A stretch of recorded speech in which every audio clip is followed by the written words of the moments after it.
እሳቸው እንግዲህ ያሉት ነገር ምንድነው? ተደፍራ ላይዋ ላይ ሆኖ አንቋት አይቻለሁ፣ አንቆ ሲገላት ደፍሯት ባይኔ በብረቱ አይቻለሁ ብለው ነበር። የደረስንበት ማንነት ሌላ ሰው ሲያየው ዓለም ሲመለከተው አንድ ብር ልትሆን ትችላለች። ከባሏ ቀጥሎ ያሉትን ሰዎች በትክክል በስርዓቱ ቦታ ልታስይዛቸው ይገባል። ልጅ ያለው የሚያቀኝ ሰው አያቀኝም፣ ዛሬ ሌላ ሰው ነኝ። ብዙ ነገር ሲያደርጉ እያየች እንዳላየ ጸጥ ትላለች። ሰውን ደስ ብሎት የሚቀበል ሰው ማለት በራሱ ደስተኛ የሆነ ሰው ነው።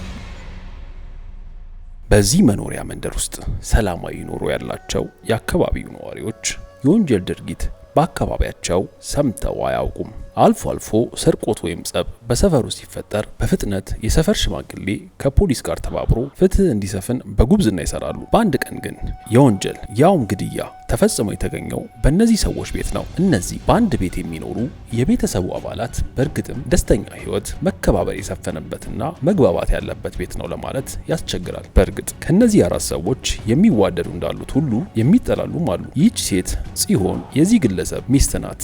ሮቤልና ጽዮን ቤታቸው አብረዋቸው የሚኖሩት እኚህ የጽዮን እናትና ይህች የቤት ሰራተኛም አሉ። ጽዮንና ሮቤል በኃይል ይዋደዳሉ፣ ግን ሮቤልና የጽዮን እናት ይጠላላሉ። ትልቁ ችግር በባልና በሚስት እናት መሃል ያለ ልዩነት ሲሆን እንጀራ ፈልጋ ወደዚህ ቤት የመጣችው ይህች ወጣት ግን ስራዋ ላይ ከማተኮር ባለፈ በቤተሰብ ጸብ ተወጥራለች።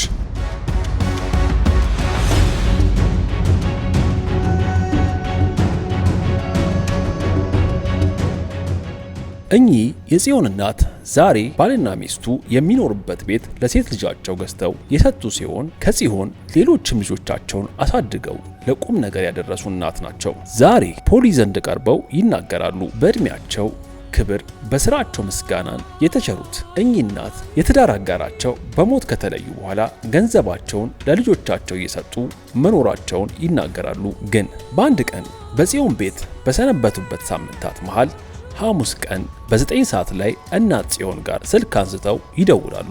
ጽዮን ጸጉር ቤት ነበረች። እናትየው የጮሁ የቤት ሰራተኛዋን ሮቤል ገደላት፣ ሰራተኛዋን ህይወቷ እንዲያልፍ ያደረገችው የጽዮን እናት ናት ብሎ ደግሞ ሮቤል ይከሳል። ጺሙን እየላጨ ከቤት ለመውጣት እየተዘጋጀ ባለበት ሰዓት የጸብ ድምጽ ሰምቶ ወደ ቦታው ሲሄድ እናትየዋ ቆማ ሰራተኛዋ ወድቃ እንዳገኛቸው ይናገራል። በዚያን ዕለት በተፈጠረው ነገር የእነዚህ ሰዎች ቤተሰብ ሁሉ ህይወት እስከ ወዲያኛው ተቀየረ። ሮቤል እኚህ የሚስቱ እናት ከቤት ሰራተኛዋ ጋር በየጊዜው ስለሚጣሉ ቤታቸው እንዳይመጡ የቻለውን አድርጎ እንደነበር ይናገራል። በሌላ በኩል የሚስቱ እናት ደግሞ ዛሬ ፖሊስ ዘንድ ቀርበው ይህ የልጃቸው ባል ሮቤል የቤት ሰራተኛዋን ይደፍራት ነበር ሲሉ ሲናገሩ ፍጹም ሁኔታው ሌላ ነው። እሳቸው ሶፋ ላይ አረፍ ብለው በነበሩበት ሰዓት ሮቤል የቤት ሰራተኛዋን እንደደፈራት ከዛም ድምጽ እንዳታሰማ አፍኖ እንደገደላት ነገረች። ግን ያሰማችውን ድምጽ ሰምተው ከተኙበት እንደነቁ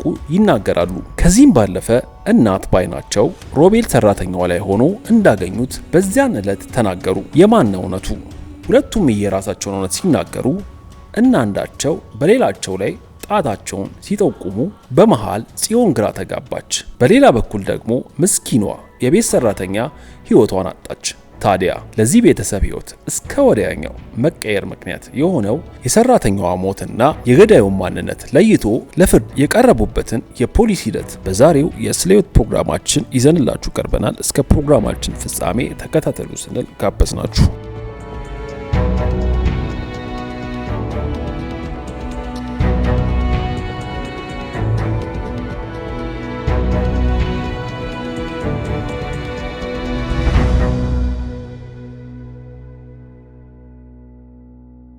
ሰላም የስለ ህይወት ፕሮግራም ተከታታዮቻችን፣ ስለ ህይወት ቲቪ በየሳምንቱ በዚህ ሰዓት ይዞላችሁ የሚቀርበው ፕሮግራማችን አሁን ይጀምራል። ስለ ህይወት ፍርድ የተሰጠባቸውን እውነተኛ ወንጀል ታሪኮችን ለእናንተ ተመልካቾች በድራማ መልክ እያቀናበርን ይዘን የምንቀርበው ፕሮግራም ይሆናል። የዛሬውን ፕሮግራም ይዘንላችሁ የቀረብነው እኔ በስራት ገመቹና ሄራን ይገርማል አንድ ላይ በመሆን ነው። እስከ ፕሮግራማችን ፍጻሜ ድረስ አብራችሁ እንድትቆዩ ጋብዛለን። እናመሰግናለን። እዚህ ቤተሰብ ውስጥ ሁለት በጣም የሚጣሉ ሰዎች ዛሬ ፍጹም በተለየ ሁኔታ አንዳቸው ሌላቸው ገዳይ ብሎ ሲወነጃጀሉ የሰማ ሁሉ ግራ ተጋብቶ እውነቱ ተለይቶ እስኪወጣና ጥፋተኛው እስኪለይ ብዙ ዘመድ ጎረቤትና ወዳጅ የቸኮለ ቢሆንም የጽዮን ያክል ግን እውነቱን ለማወቅ የቸኮለ የለም። ታዲያ በዚያን ሐሙስ ቀን ሮቤል ለጽዮን የቤት ሰራተኛዋን ጉዳት በስልክ ከነገራት በኋላ መልሶ ሮቤል የድረሱልኝ ጥሪ ለፖሊስ አሰማ።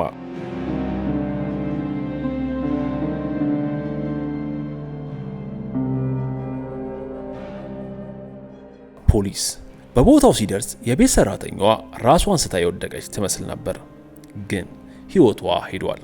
በሚያሳዝን ሁኔታ ህይወቷን ያጣችው የቤት ሰራተኛ ወድቃ እያለ ግን ቤቱንና አካባቢውን የሚረብሸው ድምፅ የእነዚህ ሁለት ሰዎች ሲሆን ሮቤልና የሚስቱ እናት ናቸው። እንግዲህ ፖሊስ በቦታው ሲደርስ ሁሉም የሰፈር ሰው ግልብጥ ብሎ ወጥቶ በጣም እያለቀሰ እየጮኸ ነበረ። ሁሉም የሰፈር ሰው። ከዛ ውስጥ ደግሞ ማን አለበት? የጽዮን እናትና ሮቤል የጽዮን ባል ነበሩ። ሁለቱም እያለቀሱ ነው። እነሱ ብቻ አይደሉም፣ የሰፈር ሰው በጠቅላላ ወጥቷል ከቤቱ እያለቀሰ ነው። እና የሚሆነውን ነገር በቃ በጣም ይሄ ከባድ የሆነ ጩኸት፣ ከባድ የሆነ ለቅሶ ነበር እና ሮቤል ሲያለቅስ እሷ ነች የጽዮን እናት ነች የገደለቻት የጽዮን እናት ነች የገደለቻት እያለ ነበረ እያለቀሰ የነበረው። እሷም በጣም ታለቅስ ነበረ። ነገር ግን እሷ ነች የጽዮን እናት ነች የገደለቻት እያለ ነበረ የሚያለቅሰው የነበረው። ልክ እሳቸውን ሮቤልን እንደሰማሹ እሳቸውም ደግሞ በሌላ በኩል ደግሞ የሚናገሩት ነገር አለ። ሮቤል የጽዮን እናት ነች እሷ ነች ይላል አይደል? ሴትዮዋ ወይንም የጽዮን እናት ደግሞ እሱ ነው ይላሉ። በጣም ነው የሚያስፈራው። በአንድ ጥግ በኩል የሮቤልን እናት ሰዎች የጽዮንን እናት ሰዎች ከበዋል፣ በዚህ በኩል ደግሞ የእሷን እናት ከበው ቆመዋል። እዚህ ጋር ባላለ እዚህ ጋር ደግሞ የሚስት እናት ማለት ነው። እና እሳቸው የሚናገሩት ነገር ግን በጣም ነው የሚያስፈራው። ምክንያቱም አይቼዋለሁኝ አሉ። እንዳዩት ራቁቱን ሆኖ ደፍሮ እንደገደላት በአይናቸው እንዳዩ ነው የሚናገሩት። ሴትዮ የእሳቸው ጩኸት በጣም ከፍ ያለ ነው። መሬት ላይ ይንከባለላሉ፣ ይነሳሉ፣ ደረታቸውን ይመታሉ፣ ፀጉራቸውን ይነጫሉ። ልክ የሞተችዋን ልጄ እያሉ ነው የሚያለቅሱላት እና በጣም ያስፈራ ነበር የእሳቸው። የእሱ ደግሞ የሮቤል ደግሞ ስሙኝ እያለ ነው የሚናገረው እና ሰው ሁለቱንም ያያቸዋል፣ ሁለቱንም ይሰማቸዋል። ግራን የተጋባው ፖሊስ ሁኔታውን አረጋግጦ አስከሬኑን ለምርመራ ወደ ሆስፒታል ከላከ በኋላ ከዚህ ቤተሰብ 3 አባላት ወደ ጣቢያ ሲወሰዱ ከፀጉር ቤት ተደናግጣ የመጣችው ጽዮን ግን መናገር አቃታት። በድንጋጤ ቃል አጠራት።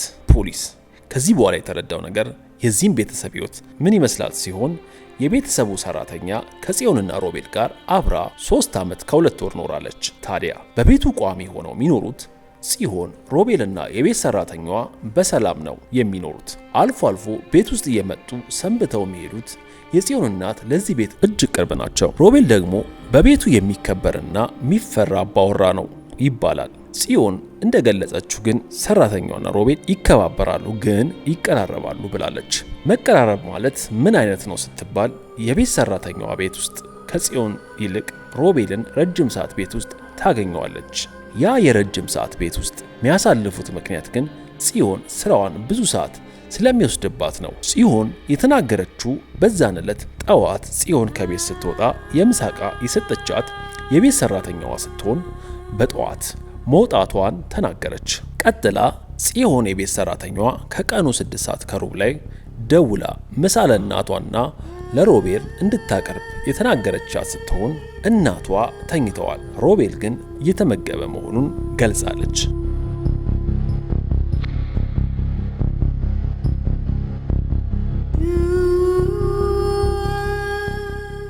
ከዛች 6 ሰዓት ከሩብ ላይ ካወሩት ስልክ በኋላ ጽዮን የቤት ሰራተኛዋን አላናገረቻትም። ታዲያ እናትየው እንደሚናገሩት ከሆነ ደግሞ ምሳቸውን ለብቻቸው በልተው ሲጨርሱ ተመልሰው ከ1 ሰዓት በኋላ ወደ መኝታ ለከሳት እረፍት መሄዳቸውን ገለጹ። ወዲያው እንቅልፍ እንደወሰዳቸው ተናገሩ። ታዲያ የነቁት በሰራተኛዋ ድምጽ መሆኑ ገለጹ። በሌላ በኩል ደግሞ ሮቤል የሚናገረው ለከሰዓት ስራ ከመዘጋጀቱ በፊት 6 ከሩብ ላይ ምሳ እየበላ እንደነበረ ገለጸ። በዛ ሰዓት የጽዮን እናት ከቤት ቀርቶ ከመኝታ ክፍሉ አልወጣሁም ያለው ውሸት ነው አሉ። ተመልሰው ወደ ቤት የመጡት እሱ ቤት ሳይወጣ ሲሆን በእጃቸው የገዙት ዕቃ ይዘው እንደነበረም ተናገሩ። ታዲያ የገዙት ዕቃ ሌላ ሳይሆን የፍርኖ ዱቄት ነበር። የቤት ሰራተኛዋ ደግሞ ጋግራ እንድበላ ብለው ገዝተው ነበር የመጡት። እንግዲህ ፖሊስ እነሱን በሚያናግርበት ወቅት ሮቤልን ሲጠይቅ ሮቤል ምንድነው የሚለው የነበረው ሆዳም እያለች ስትሰድባት ልጅቷን ሰምቻለሁኝ ለምን ዳቦ በላሽ በሚል ሆዳም እያለች እየተናገረቻት ነበረ። ለምን አንቺ ሰርተሽ ጋግረሽ አትበይም? ይሄ ያንቺ አይደለም፣ ያንቺ ተራ አይደለም፣ ለምንድነው የነካሹ እያሉ የተገዛውን ዳቦ ለምንድነው የበላሹ እያሉ ሆዳም እያሉ እየሰደቧት ከልጅቷ ጋር ሲጣሉ ሰምቻለሁ እያለ ነበር ለፖሊስ የሚያብራራው። ሮቤል ቀጥሎ ወደ ስራ ለመሄድ ልብሱን ከመልበሱ በፊት ገላውን ታጥቦ ጺሙን እየላጨ ባለበት ሰዓት ግን የጸብ ድምፁ መስማቱን ተናገረ። እናት በፍጹም በዳቦ አልተጣላንም፣ ፍርኖ ዱቄቱን አልገዛውም ብለው ካዱ። በተጨማሪም በዛን ዕለት ከቤት አልወጣሁም ያሉ ሲሆን ግን እርግጠኛ ሆነው ዱቄት ገዝተው መግባታቸውን ለማረጋገጥ የተገዛበትን ሱቅ መጠየቅ አመረሩበት ብቻ ሳይሆን የተገዛው ዱቄት ቤት ውስጥ ሳይከፈት መገኘቱ ነው ግን ጥያቄ ያስነሳ። በእርግጥ ዱቄቱ ተገዛ በተባለበት ሰዓት የጽዮን እናት ወጥተው መግዛታቸው ከባለ ሱቁ ብቻ ሳይሆን ከሌሎች 4 በአይናቸው ያዩ ሰዎች ፖሊስ አረጋገጠ። ታዲያ እነ ሮቤል ገለጻ የዛን ዕለት የጸቡ መነሻ የሆነው ሰራተኛዋ የበላችው የተገዛው ዳቦ እውነት መሆኑና እናት ጋግረሽ ቢ ለሚለው ገዝተው ያመጡት ዱቄት ግን በእርግጥ ያን ዕለት የጽዮን እናትና ሰራተኛዋ ተጣልተው እንደነበር ተረጋገጠ።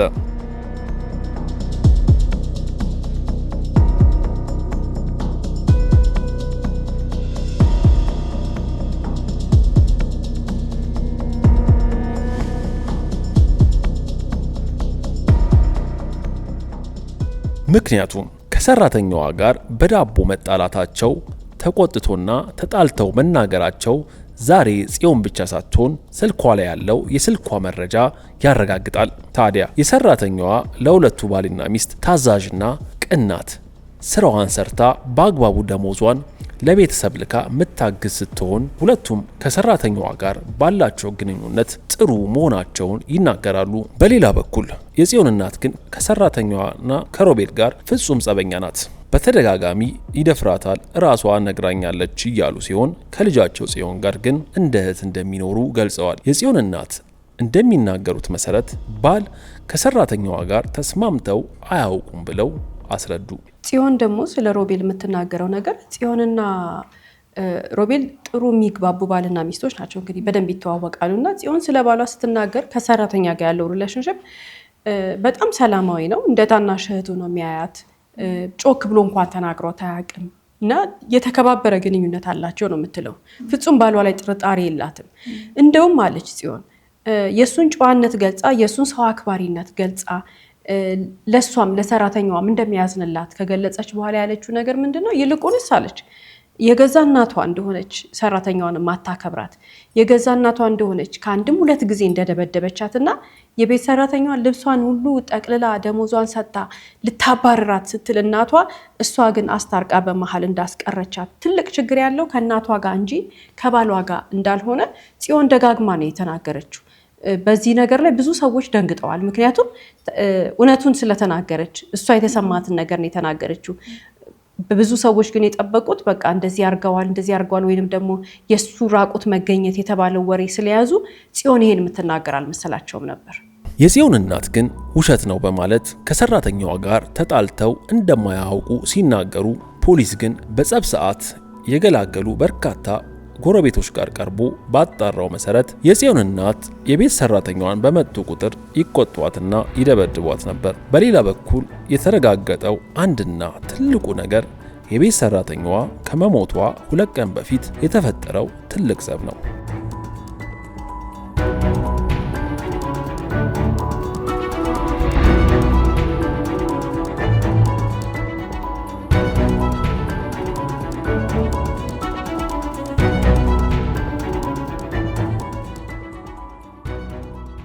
እሳቸው እንግዲህ ያሉት ነገር ምንድነው?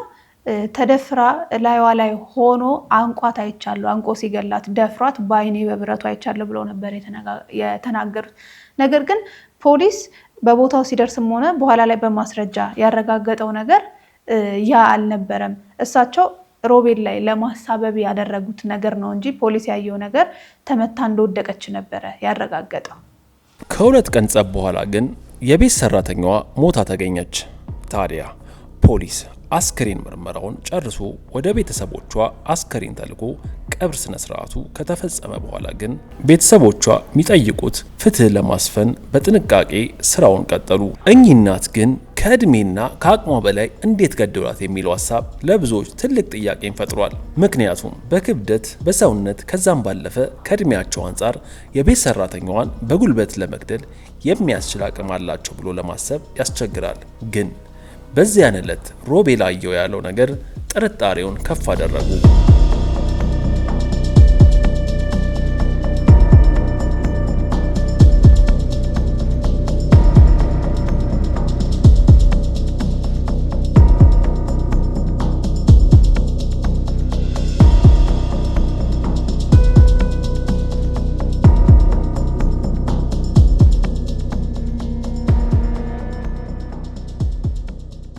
ሮቤል የተናገረውና ፖሊስ በቦታው በዛ ቤት ተገኝቶ ያገኘው መረጃ ግን ፍጹም ተመሳሳይ ነው። ፖሊስ አሁን ትክክለኛው ተጠርጣሪ ለይቶ ወጣ። የቤት ሰራተኛዋ ደሟ ፈሶ በዘነዘና ተመታ መውደቋና ሕይወቷ ማለፉን በእርግጠኝነት ፖሊስ አረጋገጠ። የተመታችበት ዘነዘና ላይ የተገኘው አሻራ ደግሞ የሌላ ሰው ሳይሆን የራሷ የጽዮን እናት ነው። ከዛ በተጨማሪ ፖሊስ እንግዲህ የሕክምና የምርመራ ውጤት የአስከሬን የምርመራ ውጤት እንዲመጣ ካደረገ በኋላ ታግሶ ከጠበቀ በኋላ ፖሊስ ያረጋግጠው አንድ ነገር አለ። ምንድነው እንግዲህ የምርመራ ውጤቱ ወይንም ደግሞ እንዳልሽው የሞቷ ምክንያት ከኋላ ተመታ፣ ጭንቅላቷን ደሟ ፈሷል፣ ከዛ በኋላ መሬት ላይ ወድቃ ነው ደሟ ፈሶ ነው የሞተችው የሚባለው በማስረጃ ከተረጋገጠ በኋላ እንኳን ምናልባት የቀረ ነገር ካለ ተብሎ ይሄ ሰው ምናልባት ሲደፍራት ወድቃ መሬቱ መቷት እንደሆነ አፍኗት እንደሆነ የሚባለው የመጨረሻው ጥግ ለመሄድ እንግዲህ መደፈር አለመደፈሯንም ምርመራ ተደርጎ ነበረ። በፖሊስ የአስከሬን ምርመራ ይታወቃል።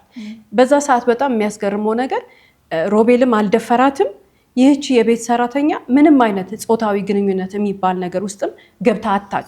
ይሄንን ከአስከሬን ምርመራ ውጤቱን የታወቀው። ስለዚህ ከዚህ ሁሉ የምንረዳው ነገር ምንድነው? እኚህ ሴት የሚናገሩት ነገር ፍጹም ውሸት እንደሆነ ነው። ፖሊስ የራሱ የምርመራ ቴክኒክ አለው። የሕክምና የአስከሬን ምርመራ ውጤትም የሚናገሩት ነገሮች በሙሉ ያረጋገጡት ነገር ይሄን እውነት ነው ማለት ነው። እሳቸው እንደሚሉት አሁን ላይዋ ላይ ሆኖ አፍኗት አግኝቼዋለሁ። ከዛ በተጨማሪ ደግሞ ከመድፈሩ ባልተናነሰ ሲገልጹ እንኳን የሚናገሩት ነገር ስህተት ማለት ይሄ የቃል ሲሰጡ ደጋግመው የሚናገሩት ተመሳሳይ ነገር ነው። ውሸት መሆኑን እንኳን መለየት እስከሚያቅት ድረስ እንዴት ያለን እንደሆነ ልብሱን አውልቆ አይቼዋለሁ እኮ ነው ያሉት። ልብሱ ወልቆ ነው የተመለከትኩት ነው ያሉት። ልብሱ ወልቆ እንደተመለከቱት ነው የሚናገሩት። ልብሱ ምንም ነገር ሳያደርግ ላይዋ ላይ ሆኖ የተናገሩት ነገር በጣም አይምሮን የሚከብድ ነገር ነው። ግን ውሸት ነው። አልታፈነችም። ምክንያቱም የሞቷ ምክንያት ጭንቅላቷ ተመቶ ደሟ ፈሶ ነው። ምንም የመታፈን ነገር እንደሌለው በአስከሬን ምርመራ ውጤት ተረጋግጧል። ሁለተኛ ነገር ደግሞ ደፈራት አሉ። ልጅቷ ምንም አይነት ጾታዊ ግንኙነት አድርጋ አታውቅም። ከዛ በተጨማሪ ደግሞ ሁሉም ማስረጃዎች ወደ ሮቤል ሳይሆን ወደ እሳቸው ነው የሚያሳዩት። ፖሊስ ባደረገው ምርመራ የቤት ሰራተኛዋ በፍጹም አልተደፈረችም። ምክንያቱም የጾታ ግንኙነትን አድርጋ እንደማታውቅ ተረጋገጠ። ፖሊስ ትክክለኛውን ወንጀል ፈጻሚ ለማወቅ ባደረገው ምርመራና ልዩ ቴክኒክ ተጠቅሞ በሰራው ስራ ዛሬ የቤቱ ሰራተኛ ገዳይ የጽዮን እናት መሆናቸውን አረጋገጠ። ታዲያ እኚህ እናት ለፍርድ ሲቀርቡ በቂ መረጃና ማስረጃ ተሰብስቦ በሕግ አግባብ አቃቤ ሕግ ክስ ከመሰረተ በኋላ ግን እድሜ ልክ ጽኑ እስራት የተፈጸመባቸው ሲሆን ሁሉም የፍርድ ሂደቱ ተጠናቆ ወደ ማረሚያ ቤት ተላኩ።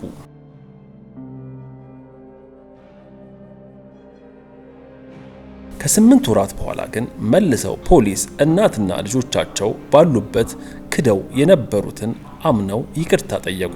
እኚህ እናት 8 ወር ከፍርድ በኋላ ላደረጉት ነገር እንቅልፍ ሲነሳቸው ካላቸው ንብረት ተሽጦ የተወሰነውን ለቤት ሰራተኛዋ ቤተሰቦች እንዲሰጡ የተደረገ ቢሆንም ግን ጽዮን ሆነች ባሏ ሮቤል አንዳች የይቅርታ ቃል ከእናትየው አላገኙም።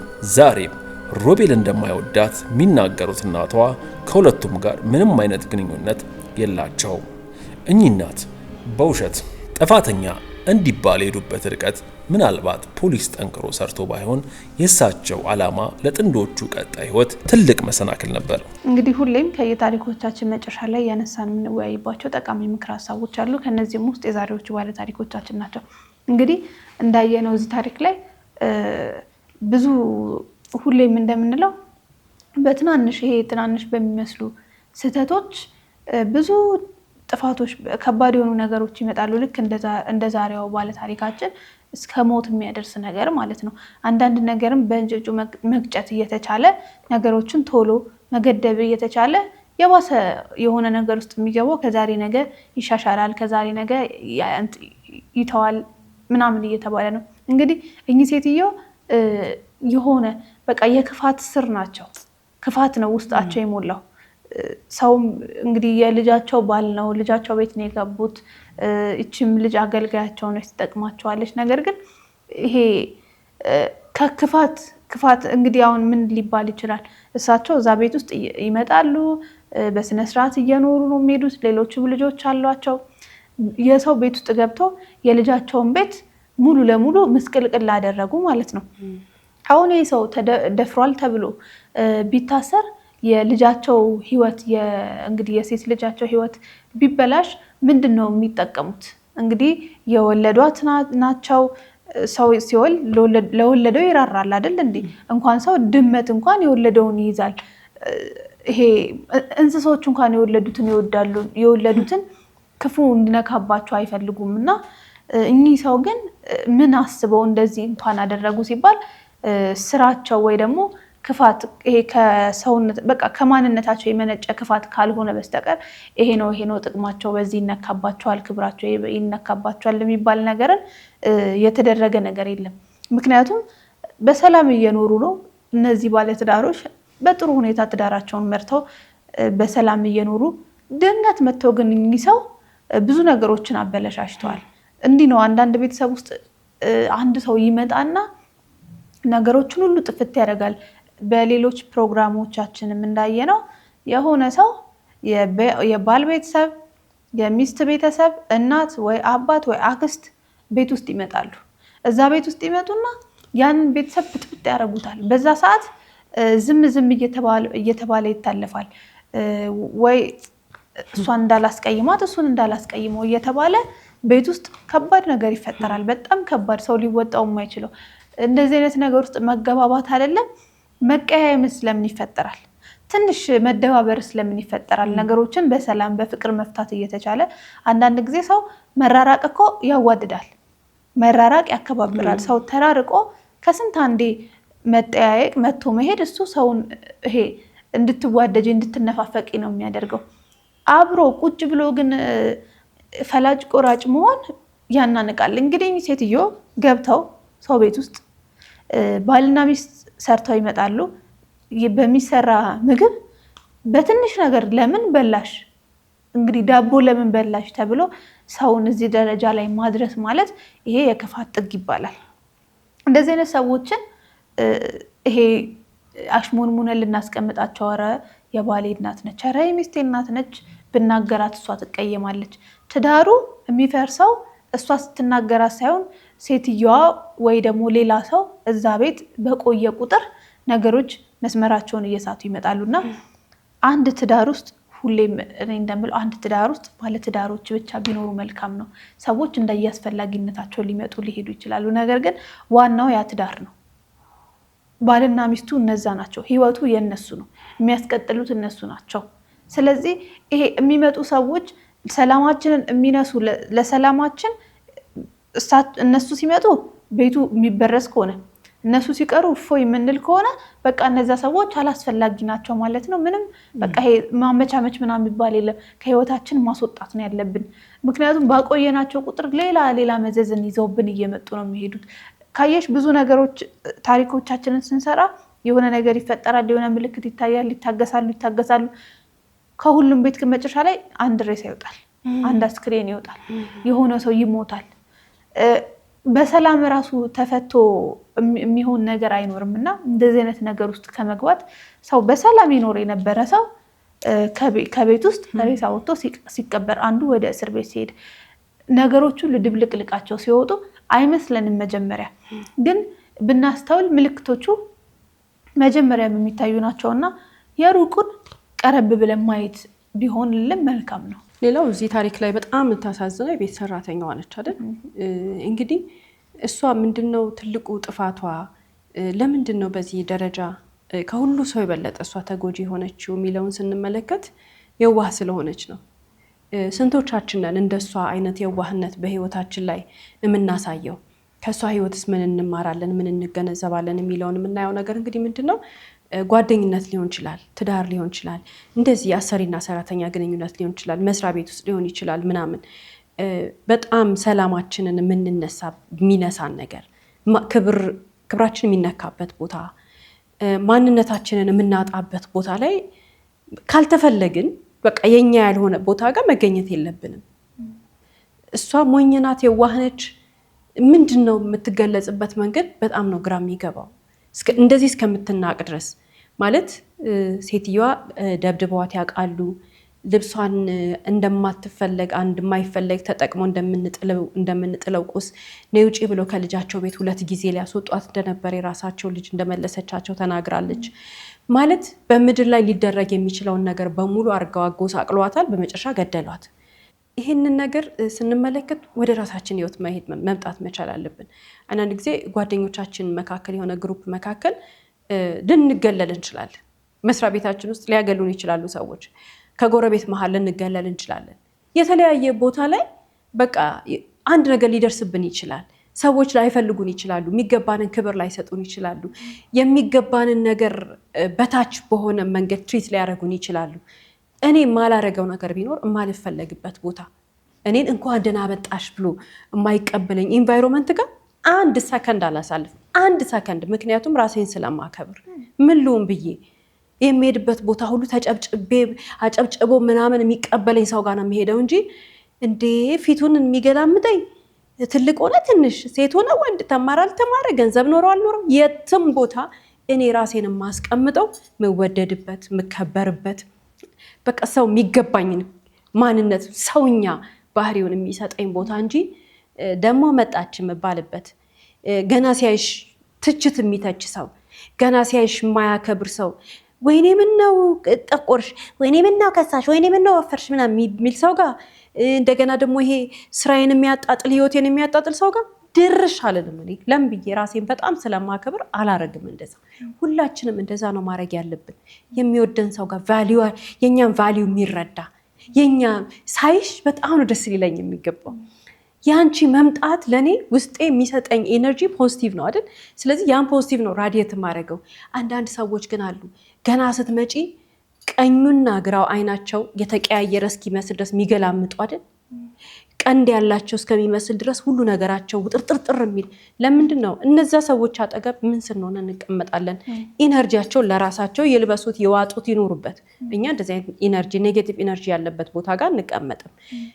ትልቁ ስህተት እንደዚህ አይነት ቦታ ጋር ስንሄድ ማለት ነው በየቀኑ ያ ሰላም የሚነሳን ሰው፣ ያ የሚጨቀጭቀን ሰው፣ ያ የማያከብረን ሰው፣ ያ ዝቅ የሚያደርገን ሰው፣ ያ ለኛ የሚገባንን ቦታ፣ ያ ለኛ የሚገባንን ክብር ያልሰጠን ሰው ማለት በየቀኑ ባየን ቁጥር እየጨመረ እየባሰ ጉልበት እያገኘ ነው የሚመጣው። እኛን አየን ማለት ምግብ በላ ማለት ነው የሱ ቅናት፣ ፋፋ ማለት ነው የሱ ቅናት። ስለዚህ ምን ይሆናል? እየባሰበት ነው የሚመጣው። በስተመጨረሻ እንደ ዛሬ ባል ታሪካችን ወደ ወንጀል ይሄዳሉ። ለዚህ ነው ሰው የማይፈለግበት ቦታ ጋር መገኘት የለበትም። ሰው የሚናቅበት ቦታ ጋር እንኳን አይደለም ሰውነቱን ይዞ እንደዚህ ሙሉ አካሉን ይዞ ሊቀርብ ይቅርና ድምፁንም ማሰማት የለበትም። በስልክ የምንከበርበት ቦታ ጋር ብቻ ነው መሆን ያለበት። ፈጣሪ ሰውን የሚያክል ትልቅ ክቡር ፍጡር ትልቅ ነገር ሲፈጥር ዓላማ አለው። እያንዳንዳችን ህይወታችን ዓላማ አለው። እያንዳንዳችን ወደ ምድር የመጣ ነው፣ ወደዚህ ዓለም የመጣ ነው። አንድ የምናሳካው ፈጣሪ ዓላማ አለ፣ የራሳችንም ዓላማ አለ። ብዙ ነገር ልንል እንችላለን፣ ግን ፈጣሪ የሰጠንን ውዱ ህይወታችንን ሰው አይደለም የሰጠን። ፈጣሪ ደግሞ ሲሰጠን ልናከብረው፣ ልንከበር፣ ሰውንም ልናከብር፣ ልንደነቅ፣ ልንወደስ፣ ፕሬዘንሳችን በደንብ አድርጎ በቃ ክብር ሊሰጠው ብርሃን ሊሆን ነው እንጂ ልንዋረድ አይደለም፣ ልንናቅ አይደለም፣ ሰው ሊሰድበን አይደለም፣ ሰው ዝቅ ሊያረገን አይደለም። እኔ እኔነቴን ተቀብዬ እስከኖርኩኝ ድረስ ማንም ዝቅ እንዲያረገኝ፣ ማንም ከፍ እንዲያረገኝ፣ ማንም እንዲያንቋሽሸኝ፣ ማንም እንዲያደንቀኝ አይደለም የምፈልገው። እኔ ለራሴ የሰጠሁትን ክብር እኔ በቃለሁ። ከዛ ውጭ ግን መንገድ ተላልፎ መጥቶ አንቺ እንዲህ አንተ እንዲህ ሲለን አንድ ሰው ምንም አይደለም ማድረግ ያለብን። ከህይወታችን ጥርግርግ አድርገን አስወጥተን የራሳችንን መንገድ መኖር ነው። ምክንያቱም ሰውን የሚያከብር ሰው ለራሱ ክብር ያለው ሰው ነው። ሰውን ደስ ብሎት የሚቀበል ሰው ማለት በራሱ ደስተኛ የሆነ ሰው ነው። ክብር የሌለው ሰው ለራሱ ማክበርና ለማክበር ምን እንደሆነ ለይቶ የማያውቅ ሰው አጠገብ ስንሄድ ነው እንዲህ አይነት ብዙ ነገሮች የሚገጥሙንና ምንወደድበት፣ ምንከበርበት፣ ምንደነቅበት ቦታ ጋር ብቻ ነው መዋልና ማደር ያለብን።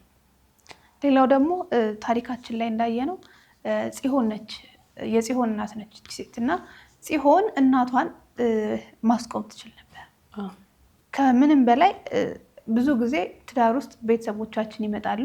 የሚስት ቤተሰብ ይመጣል፣ የባል ቤተሰብ ይመጣል። የሚስት ቤተሰብን ስታጠፋ የሚስት ቤተሰብ መጥቶ ሲያጠፋ ስታይ ሚስት ራሷ ብትናገር የቀለለ ይሆናል። እናቷን አሁን እሷ ብትናገራት ለእሷ ይቀላል። ባላውን አይቶ አይ ብናገራት ሚስቴ ይከፋታል፣ ብናገራቸው ሚስቴ ይከፋታል ብሎ አስቦ ዝም ሊል ይችላል። እስከ መጨረሻውም ላይ ይናገር ይችላል፣ እንዳሁኑ ምንም ነገር እንዳልተናገረው ማለት ነው። እና እንዲህ አይነት ነገሮች ውስጥ ሴት ልጅ ቤተሰቦቿ ቤት መጥተው ትዳሯ ውስጥ መጥተው ብዙ ነገር ሲፈተፍቱ ብዙ ነገር ሲያደርጉ እያየች እንዳላየ ጸጥ ትላለች።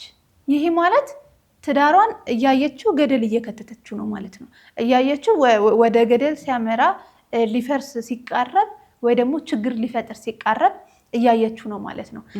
እነዛ ያጨበጨቡላት ቤቷ መጥተው ባክሽ የራሱ ጉዳይ እያሏት ባሏን ያላከበሩላት ቤቷን ያላከበሩላት ሰዎች ነገ ትዳር ፈታ ወደ ቤታቸው ልትመለስ ትል አይቀበሏትም።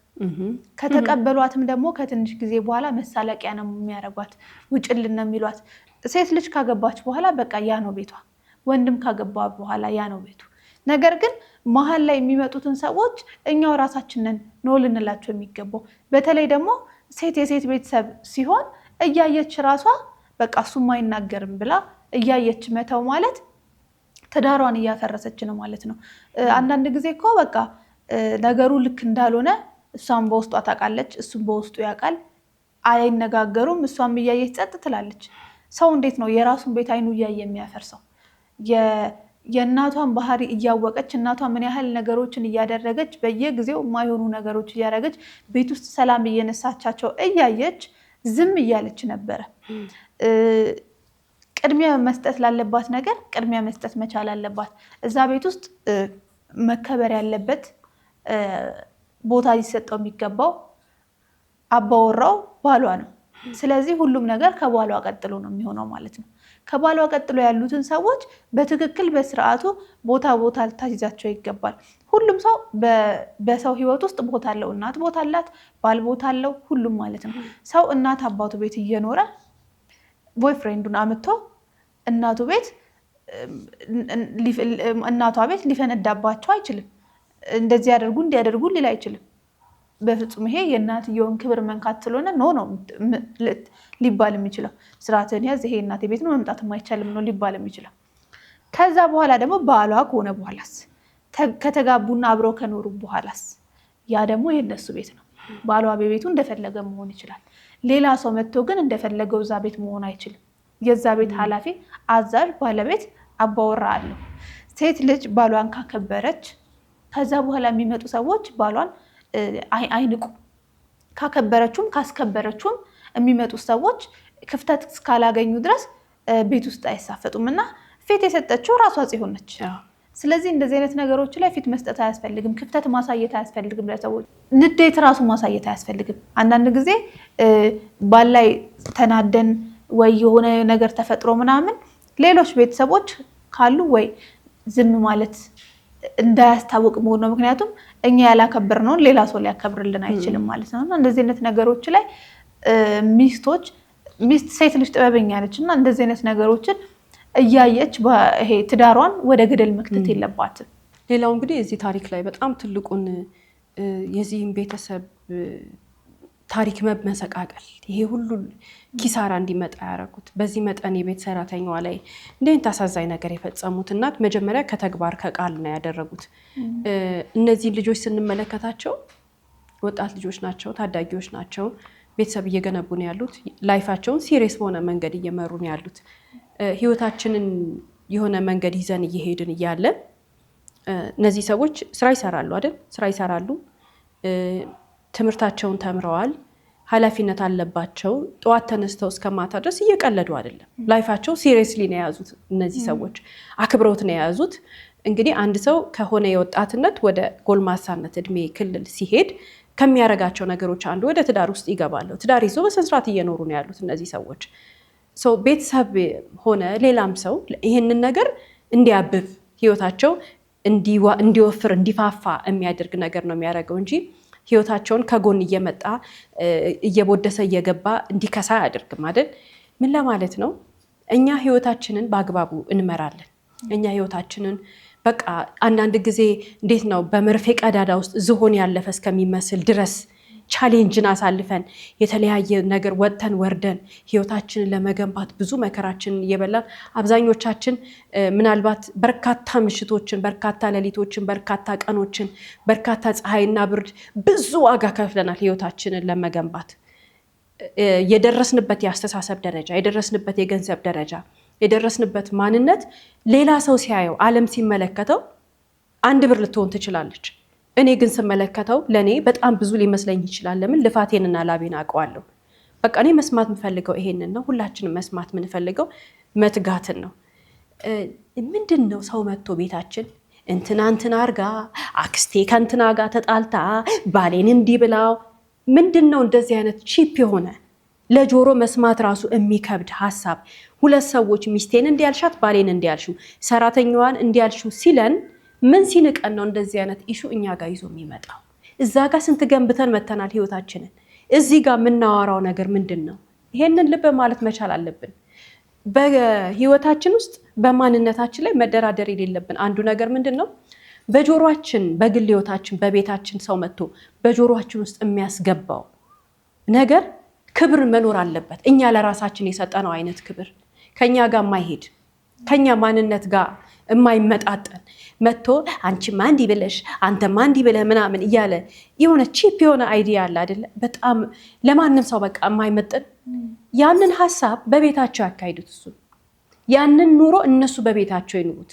እኛ ህይወታችንን ሰትረን ምንመራ ነን ብለን ካመንን፣ እኛ 24 ሰዓታችንን በአግባቡ የምንወጣ ከሆነን፣ ያነገብነው ግብ ካለን፣ አላማ ካለን፣ ተስፋ ካለን፣ ህይወት ካለን፣ ነገ የምንደርስበት ነገር እያጓጓን በጠዋት ተነስተን ወደ ስራ የምንሄድ በቃ መዝናናት እያማረን ሳንዝናና ብዙ ነገር ጓደኞቻችን በእድሜ ኩዮቻችን የሚያደርጉትን ነገር ሳያደርጉ እኛ ዋጋ ከፍለን ለመጪው ህይወታችን የምንኖር ሰዎች ከሆንን በጆሮአችን የምንሰማው ነገር ዘመድ ሆነ ጓደኛ ሆነ ምን ሆነ የሚሰጡት አስተያየት በጣም የሚያናድድ፣ የሚነግሩን ነገር ለኛ የማይመጥነን፣ አወኩሽ ናኩሽ የሚያመጣው ልጅ እያለች አውቃታለሁ፣ እኔ እኮ አክስቷ ነኝ፣ እኔ እኮ እናቷ ነኝ፣ እኔ እኮ አባቷ ነኝ፣ እኔ እኮ እህቷ ነኝ።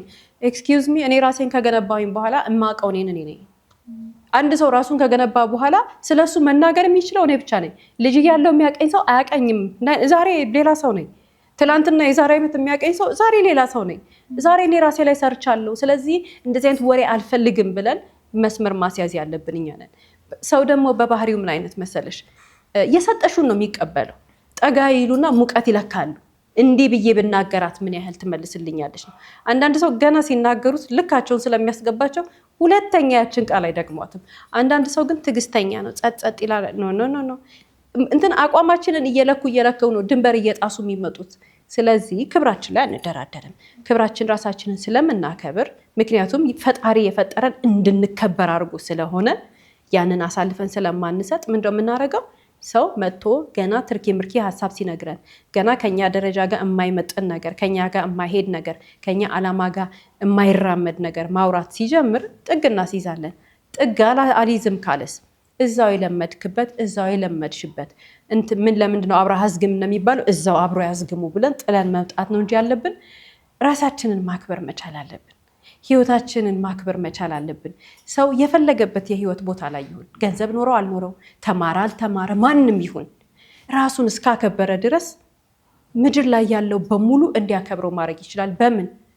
ራሱ በሚሰጠው፣ ለራሱ በሚሰጠው ክብር፣ ለራሱ በሚሰጠው ነገር፣ ለራሱ በሚሰጠው ዋጋ ምክንያት ሰው ዋጋውን ከፍም ዝቅም ያደርገዋል። የምንገኝበትን ቦታ በመምረጥ ቤታችን የምናስገባውን ሰው በመምረጥ ዝምድና ጉርብትና ሳይሆን የሰው ልጅ አምላኩን ፈጣሪው ምን ያህል ይፈራል፣ ህግ ምን ያህል ያከብራል፣ አንደበቱ ምን ያህል ስርዓት ያለው ነው በሚለው ነው እንጂ በዝም ብሎ በዝምድና በምናምን በጓደኝነት በምናምን ምክንያት አግበስብሰን በራችንንም ልባችንን ከፍተን ሰውን የምናስገባ ከሆነ ህይወታችን ይዘበራረቃል። ይሄ እንዴት ነው ፎከስ የምናደርግበት የህይወታችን ፓርት ያዛቡብናል። እኛ ህይወታችንን ሰትረን እየኖርን ይመጡና እዚህ ጋር የማይረባ አይዲያ ይዘው መጥተው ለምን አንድ እሑድ ቀኔ ለምን ትበላሽብኛለች? አንድ ቅዳሜ ቀኔ ለምን ይበላሻል? አንዳንድ ሰው በጣም ተንኮለኛ ከመሆኑ የተነሳ በየቀኑ ቤት ውስጥ ኢሹ ይዞ ይመጣል። በየቀኑ ኢሹ ያመጣል። በጣም ተንኮለኛሽ ናቸው እንደዚህ አይነት ሰዎች። በነገራችን ላይ ኢሹ ሲያመጡ የንትን ኢሹ ብቻ አይደለም፣ ይሄ በቃል ኢሞሽናሊ አቢዩዝ ሊያረጉን ብቻ አይደለም ኢሹ የሚያመጡት። ተንኮለኛ ከመሆናቸው የተነሳ ቤታችን መጥተው ብዙ ነገር ያደርጋሉ። ቁሳቁስ እቃ ያበላሻሉ፣ ቧንቧ፣ መብራት ምናምን። በቃ ውስጣቸው ከተንኮል ውጭ ሌላ ነገር ማድረግ አይችልም። እንደነዚህ አይነት ሰዎች እንግዲህ የራሳቸውን የሆነ መንገድ ይፈልጉ፣ የሚመጥናቸው ቦታ ያዋሉ። እኛ ግን ጤነኞች ነን፣ አላማ አለን። ህይወታችንን አስተካክለን ስለምንመራ ህይወታችንን ለመምራት ግብአት ከሚሆነን ሰው ውጪ ሌላውን ሰው ማባረር ነው ያለብን። ውድ የስለ ሕይወት ቤተሰቦች በርካቶች ወንጀል ለመፈጸም ሲያስቡ የሚሳሳቱት ነገር ቢኖር በሕግ ፊት ቀርበው ተጠያቂ እንዲሆኑ የሚያደርግ በቂ የሕግ አካሄድ ብቻ ሳይሆን የተደራጀ የተቀናጀ እንዲሆን የቴክኖሎጂ የታገዘ የፖሊሲ ምርመራ ሂደት እንዳለ ነው። ማንም ወንጀል እንዳይፈጽምና እንዳያስብ እያልን ግን ወንጀል የፈጸመ ሁሉ ፖሊስ እንደሚደርስበት ለመግለጽ እየወደድን የዛሬን አበቃን። እስከ ፕሮግራማችን ፍጻሜ ድረስ አብራችሁን ስለቆያችሁ እናመሰግናለን። ሳምንት በተመሳሳይ ሰዓት በአዲስ ታሪክ እንደምንቀርብ እየገለጽን እንደተለመደው በአድራሻችን አስተያየቶቻችሁን ላኩልን። እስከ ሳምንት ድረስ ቸርን ሰንብት።